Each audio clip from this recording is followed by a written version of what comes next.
Before we get into this episode, I want to say something quickly.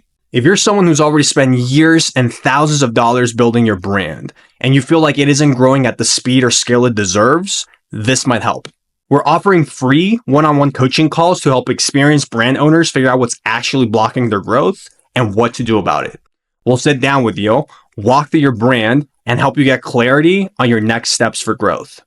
I've been working in fashion for over 10 years, and across hundreds of conversations and dozens of consulting projects with brand founders, I've seen the same problems come up over and over again. And most of them are fixable with the right strategy. This free coaching call is meant to give you that clarity, to help you stop guessing and start moving forward with confidence and simplicity. These calls are completely free.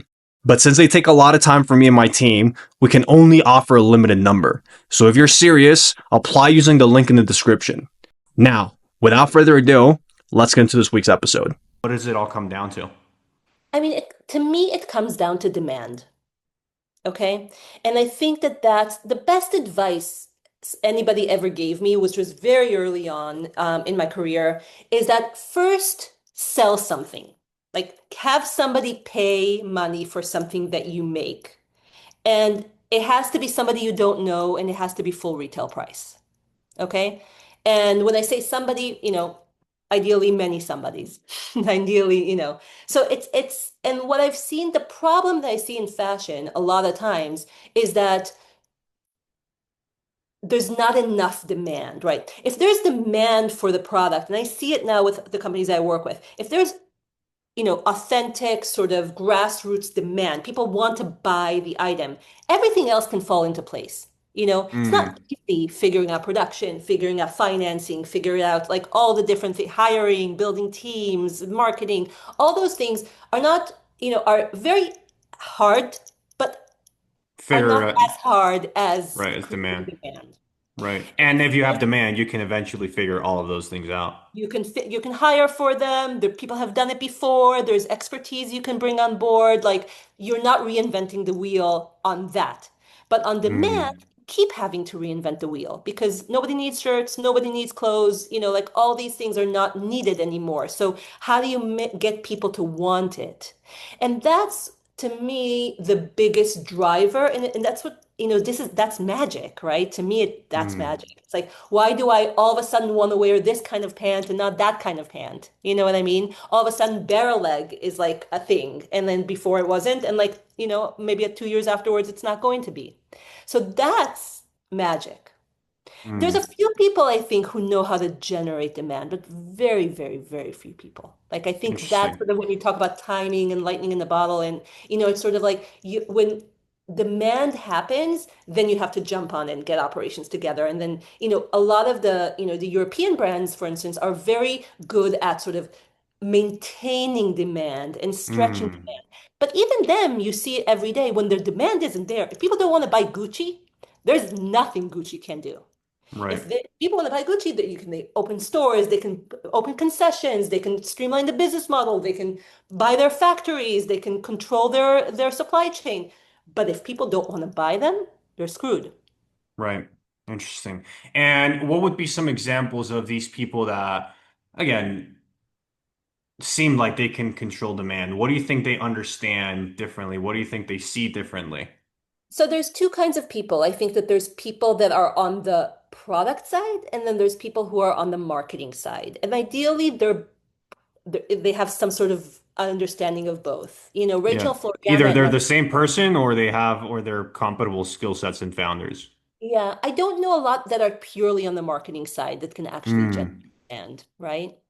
I think that what I see, like for instance, Rachel Floriana at Mansur Gavriel had both a product that was great at the right price, in the right construction, with the right margin, but also they were on the forefront of Instagram when that platform just came on, and they really understood the language of the platform, and they were able to generate a lot of awareness and a lot of eyeballs and noise within that platform that was still sort of emerging.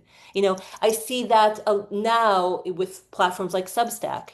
There's brands that really know how to navigate that ecosystem, some of them with the help of a PR firm and the help of influencers or whatever, but like a lot of them also like just understand sort of how the powers on that platform work and are able to use that to generate demand, right? So there's a lot of understanding of where consumers are living, where they're looking at things and sort of becoming inspired and really understanding how to harness that to their own sort of brand and to their own power.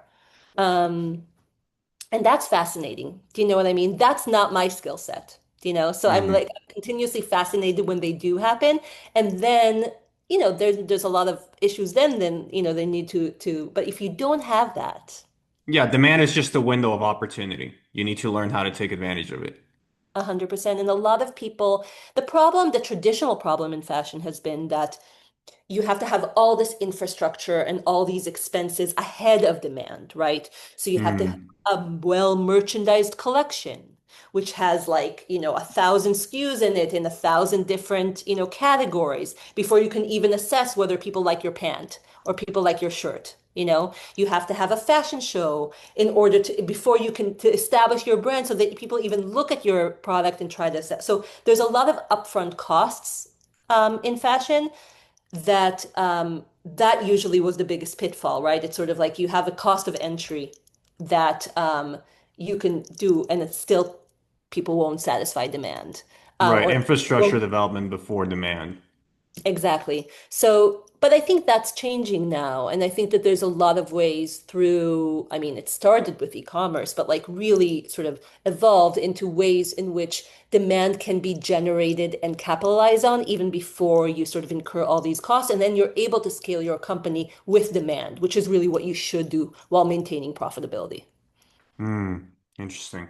Okay, so demand, infrastructure, profitability. That's kind of like the big three to the, I guess, fashion management formula. If this episode resonated with you, and if you're building a real brand, but growth still feels inconsistent, overwhelming, or just not to the scale your brand deserves, we're offering free one-on-one coaching calls. And this call will help you identify exactly what's getting in your way and what to do next. These calls are limited and application based. So if you're serious, click the link in the description, fill out your form, book your call, and if we think we can help, we'll confirm your spot. Hope you enjoyed this podcast episode and see you on the next one.